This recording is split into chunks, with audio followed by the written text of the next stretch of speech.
Welcome back. Let's get back to Major General John Int'l. Well, while you were responding earlier on, we did hear you say that while this report was out, you looked at their references, didn't get to the army, didn't get any response or input or correspondence from the army before they came up with the report. So you faulted their sample size and population.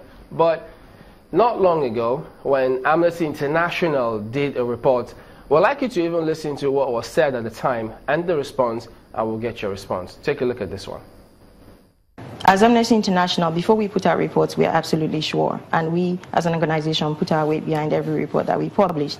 So if other institutions, organizations have alternative facts, then it's their job to come forward with it through our thorough research process, investigations in which we spoke to members of the IPOB group, family members of those who are dead.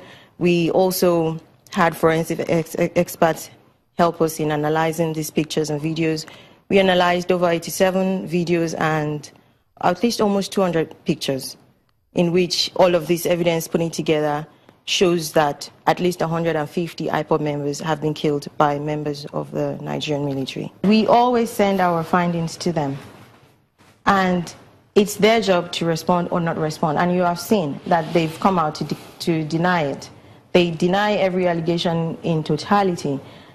These denials are not new, but the unfortunate thing about denials is that they close the door to dialogue. You're able to verify that they were all IPOB members?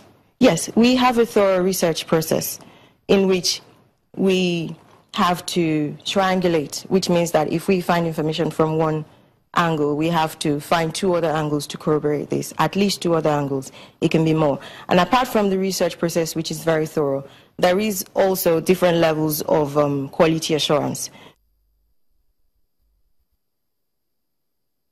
Whatever we're doing is not in any way contravening, the constitutional provision, that allows us to move and quell any uprising wherever it is. We don't shoot, rather we protect. We don't kill, rather we ensure that we give dignity to our human beings, to our citizens, and we protect their human rights and dignity wherever they are, and even those who are domiciled in this nation. So we don't kill, okay? We don't kill. We only operate to safeguard this nation. So whatever we do is for the best interest of this our great nation, and nobody is above this nation. So, Major General Int'l, at that time, Amnesty International, in that interview with us, say they always got across or get across to the army that the army always characteristically denied the reports. So, does it not then underscore that point that even when the agencies have gotten to you, the army, you still deny? What is very clear now, what you have just pointed out, very, very clear. If I can try to reflect on the voice I had, it should be the voice of my predecessor. That is Brigadier General Rabe. And that was with Amnesty International and Brigadier General Rabe. But this case, am I not correct that they did not get to me? They didn't. I've never even met that man before, heard his voice before, or any of their agents. So that is it. It's straightforward. General, I don't see any ambiguity in what you are saying, sir. We're not no disputing, ambiguity at all. Let me get this in. We're not disputing what you're saying now that they didn't get across to you with this particular report. But we're saying the previous reports that Amnesty International had, and when they got across to the army still denies. Am I denying that Amnesty International did not get to Brigadier General Rabe? No. There's evidence of that. But this one now, where is the evidence? So let's keep being focused on what we are discussing this morning, my brother. Let's push this discussion Let's not mix up further. Amnesty International with Transparency International. Yeah, we're not mixing them up, but the thing is... And they were straightforward. Amnesty is saying that even if they get to us, I'm hearing you. Yeah, the thing is, even when they got across to the army with those proof, as always, they say the army always denies. So what's the guarantee that even if they got across to you at this point, you probably may have said, no, what you're saying is not true.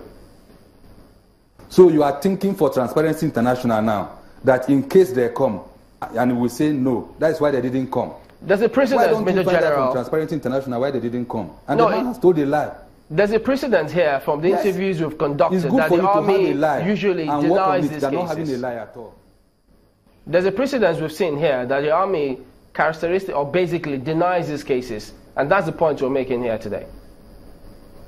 It's not characteristic at all. I was a commander in the United Nations in Onmil, and there were issues that came up. I have been a commander in Onitsha, and we have all been on this team for 30 years. So it's not characteristic at all. I will not accept that, sir. So It's transparency. just an isolated case. If they are right, they are not right. How can they say it's characteristic of the army?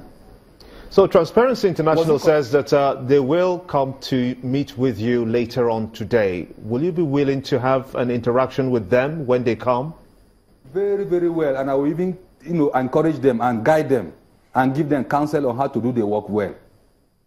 Okay, let's talk about the procurement process of hardware that you have said is not being under any kind of question to this time. What is the process of procurement for the army? Do you procure directly or do you use contractors to procure hardware Let for the me army? just make it very, very clear to the general public and your very humble selves. Let us not overlabor issues. On the 16th of this month, I will say the person in charge of the armed forces and the military came out at the town hall meeting and reconfirmed that in this dispensation, we no longer deal with individuals. Let me go down to that level as much as possible, and if not total, for platforms and related equipment. That is government to government dealing. And if you permit me, I will mention the appointment of the Honorable Minister of Defense. That is what is being done now. And we are getting results from that. But this was not done And that in is the what you past, see and manifesting that in the is field. perhaps the reason why this report that is looking between 2010 to 2015 is able to deduce that some level of corruption has happened in the army, and this report has come out. You cannot obviously deny that some level of corruption has happened in the Nigerian army, and as a government, as an army that has a continuum, you have to look into it too, because the government is probing it. Well, you will not put that words into my mouth to say I cannot deny. So I will accept. The reason So why, that is not the focus now. but of course, And you remember there that were the issues in the former past. U.S. Secretary of State, John Kerry, issues- came out to the say issues were public. that the Nigerian generals are stacking monies away from the Nigerian government and putting it up in banks in the U.S. and the U.K.